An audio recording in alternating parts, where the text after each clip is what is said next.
Hey guys, Professor Bill, Comic Book University. An Amazing Spider-Man issue number 62 features the origin of Boomerang. Well, at least his Batman origin. What do I mean by that? We'll get there. I'm also going to be spoiling the end of this book, but I will give you a fair warning before I spoil it.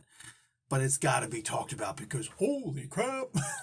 Let's get talking about this. This issue is called Wag the Dog. Or Wag the Gog. Not really a apropos title, but whatever. Nick Spencer is the writer, Patrick Gleason on art, Edgar Delgado doing the colors, VC's Joe Caramagna on letters. Gleason and Delgado does the cover. There's a couple of variant covers out there, and Anthony Gambino does the design. Stanley and Steve Ditko credited with the creation of the Man of Spiders. Let's get talking about this. You know, it's funny.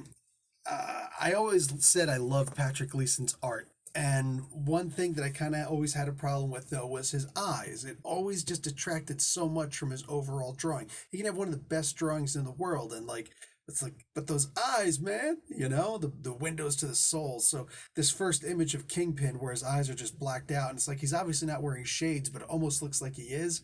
I wonder if this is a way of Delgado. I wonder if there's a way of Gleason just kind of saying, "Hey, Professor Bill, shut up."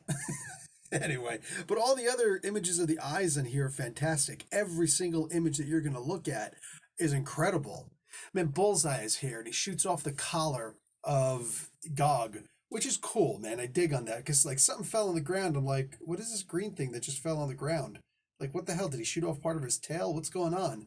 And I went back and I kept on looking at the first images over and over and over again, like, what the hell could he have shot off? And it's like, wait a second, he grew bigger. Oh, he shot off the collar. Okay. Then I started turning the page, and as soon as I turned the page, like, he shot off his collar. I'm like, God damn it.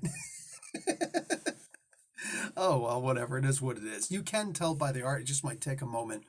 It's funny, some of the characters in here, like the reflection in Boomerang's mask is great, because it looks like Harley Quinn is there. I was like, first appearance of Harley Quinn in the Marvel Comics. I love it. I like the idea that Bullseye is in here, because we always have the Kingpin. He's always been an enemy of Spider-Man long before he was an enemy of Daredevil. When all of a sudden he becomes an enemy of the Daredevil, that's when Bullseye shows up, and all these other characters that are exclusive to Bullseye. But let's be realistic. Let's just stop for a second, take a deep breath, and think about it. Daredevil was never interesting. Not really, not on that deep psychological level, until all of a sudden Dr. Octopus, and I think Dr. Octopus was the first Spider-Man villain to come over to the Daredevil comics, right? But once that happened, and then you start seeing more and more Spider-Man villains come over to Daredevil, it was like, wow. It is amazing, because Daredevil has always been not confused, but like compared to being a poor man's blind Spider-Man, right? It's like he doesn't have any of the powers except for the radar vision, which is kind of like a spider sense. And Stanley always says that Daredevil's spider sense is better than Spider-Man's, but whatever. You know what I'm saying? At the end, like, once you actually start to get the villains over with Daredevil to make that real comparison, that's when all of a sudden the character became more interesting. Because Spidey takes down a lot of these villains no problem. Like, Kingpin is not really a threat to Spider-Man. And any time nowadays that you would ever consider Kingpin being a physical threat to Spider-Man, you just look at it and you're like, bro, do you not read comics? You say that about the writers. Do you not read comics? Because he's not a threat. He's not even a quarter as strong as Spider-Man. Yeah, sure, super strong, but, whatever.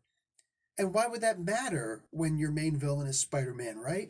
But when your main enemy is Daredevil, now it matters. Now it's a really big deal. Now it's interesting, right? Even when he shows up in a Captain America comic, few and far between, but nonetheless, when he does, maybe by like falling on top of the Red Skull, these things matter, because that kind of strength, while it doesn't mean anything to Spider-Man, to regular humans, it means a lot.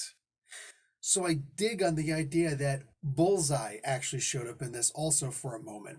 Things like that, dude. Little things like that, even if it was only for a moment. My God, man. Could you imagine at some point seeing Bullseye versus Spider-Man? Have we ever seen that in the comics before? I can't recall a day that we have. Man, that could be fun, though. Anyway, we'll see. So, all of that, like, we get the couple of moments of Gog acting like the video game Rampage, climbing up a building and whatnot, and Pete has to go and take him out real quick. It was cool. It was lovable. I love the idea that Fred Meyer's Boomerang in here. Like this is just his life at this point. His life thing, and Gog is basically what do you call it? Boomerang is basically the person for Gog. Like I love that little relationship where she's like, oh my God, please. Mary Jane's watch was like, just please be careful. Like, yo, is he going to jail? Like, where's he going? That he's just gonna be gone for the night. It's just a little like babysitting ordeal. Come on, man, get a hold of yourself. Pick yourself up off the floor, man. I love so many of these moments in this comic book. It's so many of these little moments, and they're not even high spots. Like I don't know if like when you're watching wrestling, if you just see like somebody just I don't know, like the Young Bucks or whatever. It's like it's just a whole bunch of high spots. Like, oh my God, he jumped through a table. Oh my God, he jumped off the top. Oh my God, there's the super kick stuff. Oh my God, there's all the stuff. It's like there's no real storytelling to the match. It's just let's just hit all the high spots, right? I mean, it's fun for the first couple of times you watch it, but it gets boring after a while. It's like you just here's the check off list and you're good, right?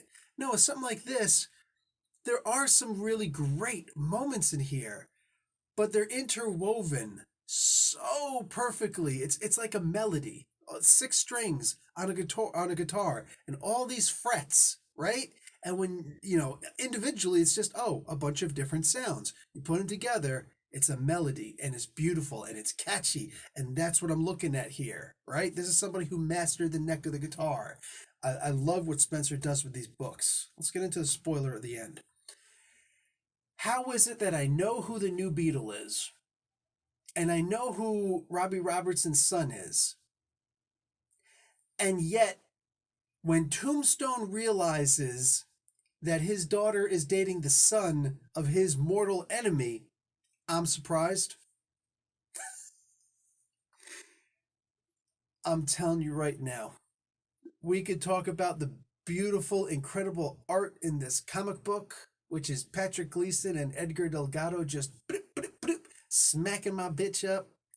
It's a beautiful thing.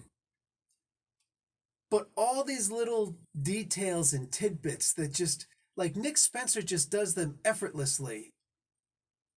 And every single time he does it, it's like I'm being sideswiped somehow. It's an incredible thing. The way that he plays us like I'm not gonna say like a fiddle, like an electric guitar, all right, like a Les Paul, all right, like a Stratocaster, man. It's an amazing thing the way that he plays us, and it's great. I love seeing these stupid little things like this where it's just like you get to these points, and just before it happens, or just as it's happening, you're like, oh no, and you really feel like you're the person who's witnessing it for I felt like Tombstone. I felt like Robbie Robinson. When I'm looking, I was like, why didn't I connect those pieces? Yo, this man's, this man's. Nobody's allowed to make fun or say a bad thing about Nick Spencer. That's just bottom line. That's just the way it is. All right? That's an edict for me. Do not defy the edict. Don't make me come after you. Don't make me have to silence you. This was an incredible book. So basic. Nothing brilliant and amazing happens in this book, and yet I leave this with a feeling more than just being satisfied, but a feeling like, damn, that was actually really good. I didn't see that coming. No high spots, but it was a great match. I'm telling you. AEW can learn from something like this. Guys, that's it for me. I'll talk to you all later. Like the video, watch the ad. Professor Bill, Comic Book University. Class dismissed.